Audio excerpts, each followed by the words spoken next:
Hello everyone, welcome again to my channel. मैं हूं सबनीत और इस चैनल पर मैं आप लोगों के साथ अपना life experience with kidney disease, dialysis and after transplant share कर रही हूं।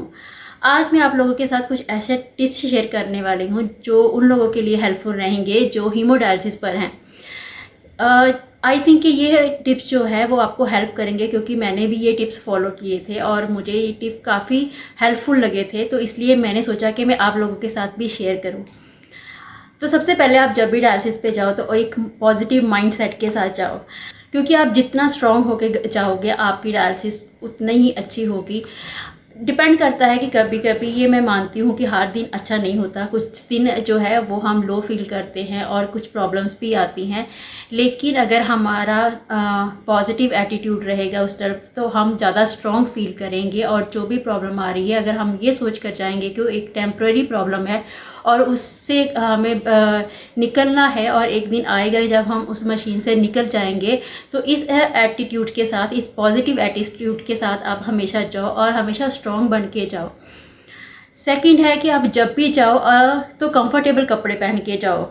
कभी कभी ऐसा होता है कि कुछ लोग जो है वो ऑफिस से आ रहे होते हैं या फिर उन्होंने ऑफिस जाना होता है, तो उन लोगों के लिए मैं बोलना चाहूँगी कि आप एक डायलिसिस बैग रखें। यहाँ पे मैं एक टिप शेयर करने वाली हूँ जो मुझे मेरी डायलिसिस टीम ने बताया था। उन्होंने बताया था जब मेरी स्टार्टिंग हुई थी ये हीमोडायलिसिस, तो जब भी नीडल लगाते हैं तो थोड़ा बहुत ब्लड बाहर आ जाता है, जिससे कपड़े वगैरह भी ख़राब हो जाते हैं। तो उन्होंने मुझे ये सुजेस्ट किया था कि आप डायलिसिस के कुछ कपड़े जो है वो अलग रखें जो आपको ज़्यादा कंफर्टेबल लगते हैं। तो आप हमेशा वही कपड़े पहनो ताकि आपको कोई भी तरह की अनकंफर्टेबल या फिर आपको कोई इरिटेशन ना हो। तो मैं आपको भी ये एडवाइस देना चाहूँगी कि आप जब भी डायलिसिस करवाएं तो अपने कुछ कपड़े जो है अलग रखें जो आपको पता है कि वो बहुत कंफर्टेबल है। जब भी आप जाएं आप वो कपड़े पहने और अपनी आराम से 3-4 घंटे की डायलिसिस जो है वो ले सकते हैं। नेक्स्ट है कि उस बैग में आप अपने जो डायलिसिस बैग में आपको तैयार करने के लिए बोल रही हूँ, उसमें मैंने भी एक तैयार किया था। मैंने उसमें एक ब्लैंकेट रखा था और एक मैंने उसमें बेडशीट रखी थी, क्योंकि मैं हमेशा अपने घर से बेडशीट लेके जाती थी। स्टार्टिंग से जब से डायलिसिस स्टार्ट हुआ है तब से मैं एक बेडशीट कैरी करती हूँ, क्योंकि मुझे आप बोलोगे कि कुछ चाहे आपको लगे अजीब लगे, लेकिन मुझे वो बेडशीट जिस पे ब्लड के स्टेन्स रहते हैं वो मुझे अच्छी नहीं लगती थी। तो मैं अपने घर से प्रॉपर वॉश करके एक बेडशीट लेके जाती थी, ब्लैंकेट लेके जाती थी, क्योंकि बॉडी का टेम्परेचर अप डाउन होता है, तो इसलिए एक ब्लैंकेट और एक पिलो ज़रूर लेके जाती थी ताकि आपकी जिस हाथ पे फिस्टूला है उस पर आपको कंफर्टेबली आप उसके नीचे रख सकते हैं, आपके सिर के नीचे रख सकते हैं। एक्चुअली कुछ डायलिसिस सेंटर में ये चीज़ें अवेलेबल होती भी है, लेकिन कुछ पे नहीं भी अवेलेबल होती, लेकिन मैं हमेशा ये अपने बैग में कैरी करके लेके जाती थी। आपको भी अगर ये चीज़ मेरी अच्छी लगे तो आप भी एक बैग जो है वो डायलिसिस के टाइम पे आप लेके जा सकते हो। ये सारी चीज़ें आप कैरी कर सकते हो, आपको बहुत हेल्पफुल रहेगी। नेक्स्ट डे मैं जब भी जाती थी तो मैं अपने घर से ही खाना और वाटर लेके जाती थी। तो जैसे कि मैंने बताया कि मेरी जो डायलिसिस है उसका टाइमिंग 12 से 5 बजे के बीच में होता था। मैं घर से 12 बजे जाती थी और 5 साढ़े 5 वापस आती थी। तो इसके बीच में मेरा लंच टाइम होता था, तो मैं लंच के लिए अपना टिफ़िन पैक करके लेके जाती थी और घर से ही अपना पानी लेके जाती थी। और हमेशा मैं खाने में वो चीज़ें प्रेफर करती थी जो मुझे खानी इजी है, क्योंकि एक्चुअली मेरे राइट हैंड पे फिस्टूला था, तो मैं राइट हैंड से खाना नहीं खा सकती थी, तो मुझे अपना लेफ़्ट हैंड यूज़ करना पड़ता था और उससे आपको पता है कि खाना खाना जो डिफ़िकल्ट हो जाता था। और मैं हमेशा ऐसी चीज़ें लेके जाती थी जो मुझे खाने में इजी हो, क्योंकि मेरी जो डायलिसिस होती थी वो मैं लेट के करवाती थी, मैं बैठ के नहीं करवाती थी। इसलिए मैं मोस्टली प्रेफर करती थी कि उस दिन जिस दिन मेरी डायलिसिस होती थी, जैसे वीक में मेरी 2 दिन डायलिसिस होती थी, वेडनेसडे और सैटरडे, तो वेडनेसडे को मेरा फिक्स होता था कि मैं स्टफ्ड पराठे ही लेके जाती थी जो कि मुझे खाने में ईजी होते थे। और सैटरडे को जहाँ फिर मैं कोई भी ऐसी सब्जी रोटी लेके जाती थी जो मुझे खाने में ईजी लगे।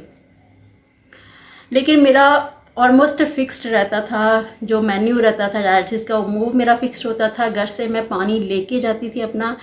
अनदर चीज़ जो है वो है आप अपनी मेडिसिन ज़रूर कैरी करें, क्योंकि डायलिसिस के टाइम पे BP high low, sugar high low, उस होता ही है और भी कॉम्प्लिकेशन जो है होती है, क्योंकि कभी कभी क्या होता है कि डायलिसिस सेंटर में वो मेडिसिन अवेलेबल नहीं होती जो आपको सूट करती है। इसलिए आपके लिए ये एडवाइस है कि आप अपना एक छोटा सा बॉक्स अपने बैग में रखो जिस पे आपकी मेडिसिन है जो आपको उस टाइम पे चाहिए।